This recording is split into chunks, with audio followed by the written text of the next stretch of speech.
We are back. The Wrap is back. It's basketball season during the spring. It will be basketball season during the summer. No matter what time of year, though, we will always cover the triples, the dunks, and the stuffs. Turn the lights on. It's the Roundball Wrap, and it starts right now. Now, Roundball Wrap on Newswatch 12. Josh, when you open these shows, you have this tone in your voice. It's pure adrenaline. I'm just a fan. Welcome into the Newswatch 12 studio for the Roundball Wrap. I'm Cameron Derby. That's Josh Shelton. Wow, what an odd time to have basketball, but hey, I ain't complaining.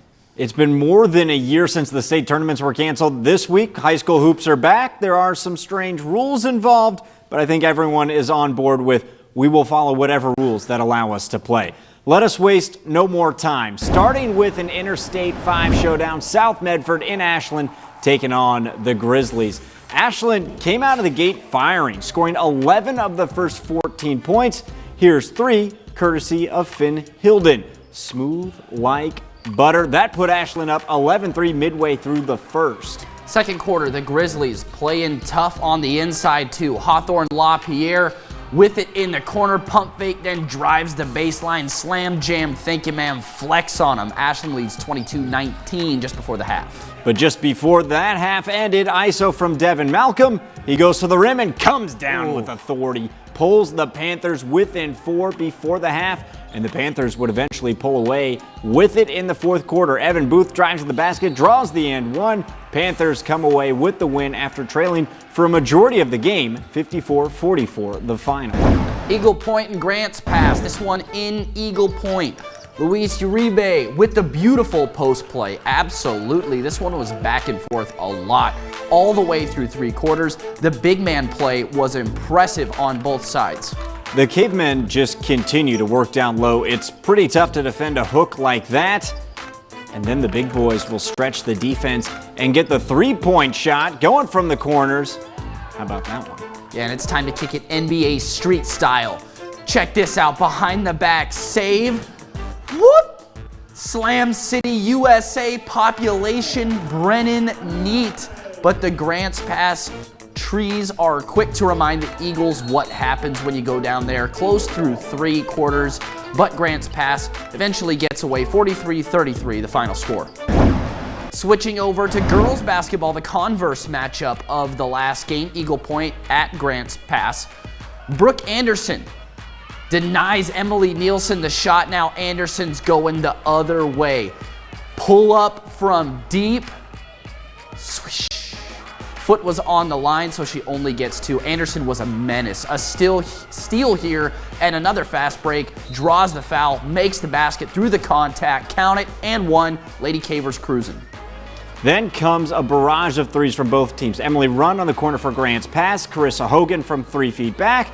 Ka-ching, and another one. Alondra Cabrera once in on the action. Bang. Isabel Lopez for Grants Pass. You guessed it. Straight cash. Hogan picks up another one, but Grants Pass picks up the win. 52-33, the final. Now, for the few fans in the venues and all the viewers at home, even sportscasters behind the camera, there have been some moments that really show how long it has been since they played a competitive game. This, not to be critical of the kids either. We saw this same thing happen with the odd football season. What most would call sloppy play, I would call getting back into the swing of it. Basketball is a fast-paced game. This week we saw a lot of turnovers, a lot of missed layups, etc., etc. But give these kids some time, they'll get it back. It's just going to take a moment. The Nate Biddle-less Crater Boys hosting Roseburg, but look who's in the house. Biddle and Kruger Edwards. Biddle Duncan at halftime. Without those two, Hunter Chubb looks to be more like the main man, and off the bat, he sure is. That kid's got the hops. First bucket is a dunk. Yeah, he had the hops, but he can shoot too. Chubb helped Crater go up 12-0 off the start of the game. We'll give him a 2 on the landing. Chubb had 17 points in the first half. Crater still drawing up plays, but he's not the only one. Crater has all sorts of flyers. Logan Price on the fast break. Go up and get it. After falling down big time, Roseburg starts to chip away. Matthew Parker, baseline drive. Nice post play there. He earns 2 points, but Hunter Chubb was just too much. Finished with 22. Crater pulls away. Roseburg made it a 10-point game at the end, but that's all they can get it back to.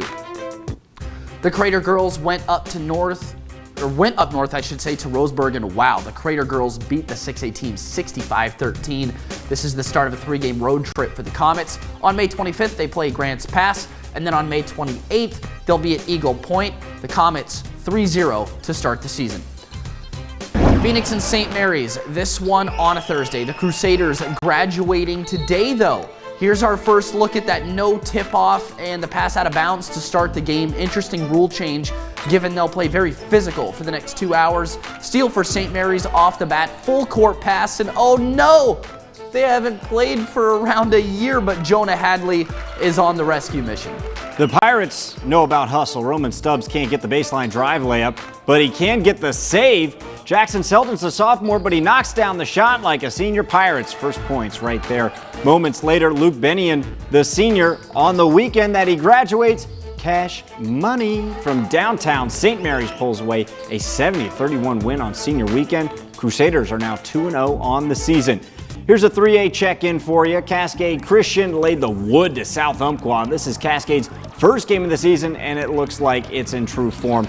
Cascade Christian has 2 more home games coming up. Stick with the Roundball Wrap for coverage of those.